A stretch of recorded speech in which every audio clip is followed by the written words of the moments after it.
Olympic లో భారత్ తరపున gold కొట్టిన మురళీకాంత్ గురించి మీకు తెలుసా?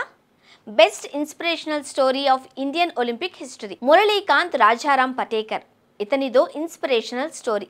చిన్నప్పుడు కుస్తీ అంటే ఏర్పడ్డ మక్కువ ఆర్మీ దాకా తీసుకువెళితే ఆర్మీలో బాక్సర్గా టోక్యో ఒలింపిక్కి దగ్గర చేయగా అక్కడ త్రుటిలో చేజారిన మెడల్, ఆపై యుద్ధంలో వెన్నులో బుల్లెట్, ఆపై పారా ఒలింపిక్లో స్విమ్మింగ్లో స్వర్ణం. ఏంటి ఇతడి విజయగాథ?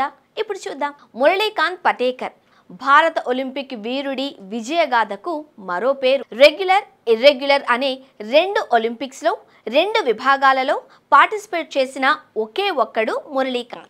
మహారాష్ట్రకు చెందిన మురళీకాంత్ చిన్నప్పుడు తన గ్రామానికి వచ్చిన ఒలింపియన్కి జరిగిన స్వాగత సత్కారాలను గుర్తించి ఎట్టకేలకు తాను కూడా ఒలింపియన్ కావాలి అనుకుంటాడు.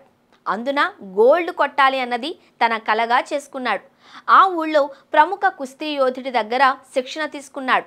స్కూల్లో చదువుతుండగా తాను ఒలింపిక్స్కి వెళతాను అనగానే అందరూ ఎగతాళి చేశారు.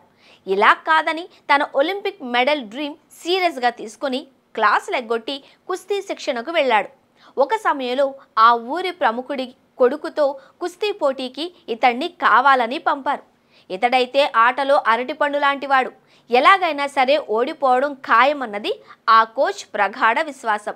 తనపై ఇలాంటి నమ్మకాలను పటాపంచలు చేయాలని భావించిన మురళీకాంత్ ఆ ఊరి పెద్ద కొడుకును నిజంగానే మట్టి కర్పించాడు. దీంతో ఆ ఊరి వాళ్ళంతా కలిసి అతడిని రాళ్లతో కొట్టి తరిమేశారు. ఊరి వాళ్ళ రాళ్ల దెబ్బలకు తాళలేక పరుగుపెట్టి ఒక ట్రైన్ ఎక్కాడు. అక్కడో సిక్కు వీరుడి ద్వారా ఆర్మీ అయితేనే నీకు పర్ఫెక్ట్గా ఉంటుందని అనడంతో ఆర్మీలో సెలెక్ట్ అయ్యాడు. అలా ఆర్మీలో టైగర్ అలీ దగ్గర బాక్సింగ్ ట్రైనింగ్ అయ్యాడు. కట్ చేస్తే బాక్సింగ్ విభాగంలో ఆనాటి టోక్యో ఒలింపిక్కి వెళ్ళాడు. అక్కడ ఒక బౌట్ గెలిచిన మురళి ఒక లేడీ రిపోర్టర్ మాయలో పడి పతకం కోల్పోయాడు. దీంతో మురళి ఆశలు, తన శిక్షకుడు టైగర్ అలీ అడియాసలు పటాపంచలయ్యాయి. దీంతో తిరుగు టపా కట్టాడు. ఎప్పటిలానే కాశ్మీర్ క్యాంప్కి వచ్చాడు. అక్కడ ఒక యుద్ధంలో తన వెన్నులో 9 బుల్లెట్లు తగిలి కోమాలోకి వెళ్ళాడు. కొన్నాళ్ల తర్వాత కోమాలోంచి బయటపడ్డ మురళీకాంత్ అశ్విని అనే మిలిటరీ ఆసుపత్రిలో జాయిన్ అయ్యాడు.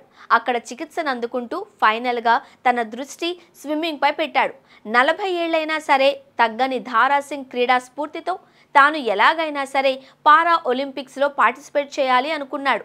మ్యూనిచ్లో జరగాల్సిన ఆ ఒలింపిక్స్కి భారత ఒలింపియన్ సంఘం పారా విభాగంలో ఆ ఏడు పాల్గొనడం లేదు అని చెప్పింది. దీంతో తీవ్ర నిరాశకు నిస్పృహలకు లోనైన మురళీకాంత్ తనదైన వ్యాఖ్యానంతో ఆ బోర్డు సభ్యుల మనసు కరిగేలా చేశాడు.